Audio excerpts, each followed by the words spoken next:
In this video, I'm gonna be showing you how to comment GIF on Instagram.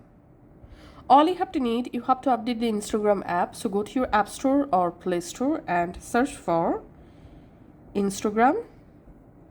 And if you see new update available, must update the Instagram app to the latest version. Now go to your Instagram and find out the comment in which find out a post in which post you want to comment a GIF. It could be reels, normal post or video. Just tap on the comment icon.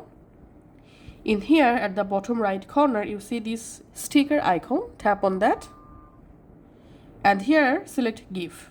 And if you don't see this GIF option, you have to update the Instagram app. And now here you get lots of GIF. You can add any of the GIF from here, or you can use this search Giphy box to find out the specific category GIF. Now just select the GIF and we can see the GIF successfully posted. Thanks for watching.